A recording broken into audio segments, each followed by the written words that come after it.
শিশু রামিসা ধর্ষণ ও হত্যা মামলার রায় আজ। এরই মধ্যে আসামিদের নেওয়া হয়েছে আদালতে। এ বিষয়ে জানাতে আদালত প্রাঙ্গণ থেকে সরাসরি যুক্ত হয়েছেন সহকর্মী লিটন মাহমুদ। কথা বলবো তার সাথে। লিটন, ১৯ দিনের মধ্যে ঘটনার রামিসা ধর্ষণ ও হত্যা মামলার সবচেয়ে কম কর্মদিবসে শেষ হচ্ছে এর বিচার কার্যক্রম। তো রায় ঠিক কখন দেওয়া হতে পারে, রাষ্ট্রপক্ষের কি প্রত্যাশা, সব মিলে সেখানকার তথ্য, পাশাপাশি আদালত চত্বর নিরাপত্তা ব্যবস্থা, সব মিলে বিস্তারিত জানতে চাই। সাথী, আপনাকে ধন্যবাদ। এর আগে যেমনটি বলছিলেন, এই যে শিশু রামিসা ধর্ষণ এবং ধর্ষণ পরবর্তী নৃশংসভাবে গলা কেটে যে হত্যার ঘটনা, এই ঘটনায় আজ রায় ঘোষণার দিন ধার্য রয়েছে। ঢাকার শিশু সহিংসতা দমন ট্রাইব্যুনাল যেটি রয়েছেন, সেই আদালতে বেলা 11টার দিকে এই রায় ঘোষণা করার কথা রয়েছে। এর আগে এই গত বৃহস্পতিবার যুক্তিতর্ক শেষে রায়ের জন্য এই দিনটি ধার্য করেন বিচারক। আজকে অল্প কিছুক্ষণ আগে 8:30টার দিকে গাজীপুরের কাশিমপুর কারাগার থেকে এই মামলার যিনি আসামি অর্থাৎ স্বপ্না খাতুন, তাকে কারাগারে আদালতে আনা হয় কারাগার থেকে।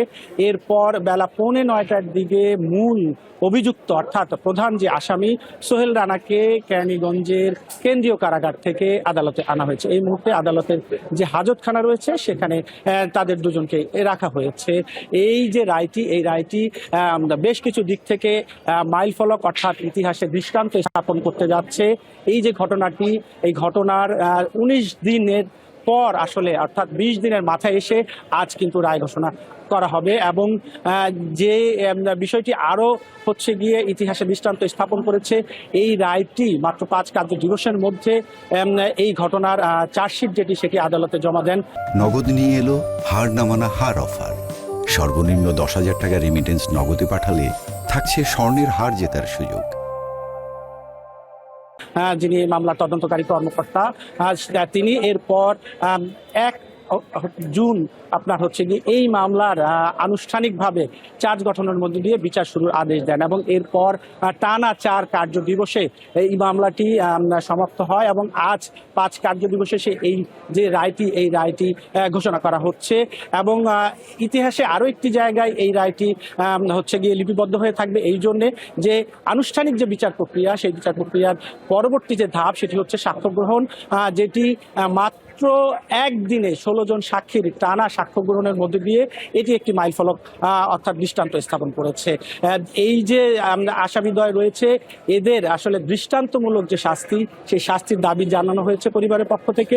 রাষ্ট্রপক্ষ থেকে বলা হয়েছে যে সন্দেহাতীতভাবে এই যে মামলার 2 জন আসামি রয়েছে, তাদের যে বিষয়টি অপরাধের সেটি তারা প্রমাণ করতে পেরেছেন এবং এই জন্য তারা 2 জন আসামিরই সর্বোচ্চ শাস্তি মৃত্যুদণ্ড দাবি করেছেন। অপরদিকে আসামি পক্ষের আইনজীবীরা যারা রয়েছেন, তারা এই মামলায় লঘু শাস্তি চেয়ে তাদের দোষ স্বীকার করেছেন। এবং এখন দেখার বিষয় আজকে কি রায় ঘোষণা করেন আদালত, সেটি নিশ্চয়ই জানামাত্র আপনার মাধ্যমে আমরা দর্শকদের জানিয়ে দিতে পারবো। সাথী, নিশ্চয়ই লিটন, ধন্যবাদ।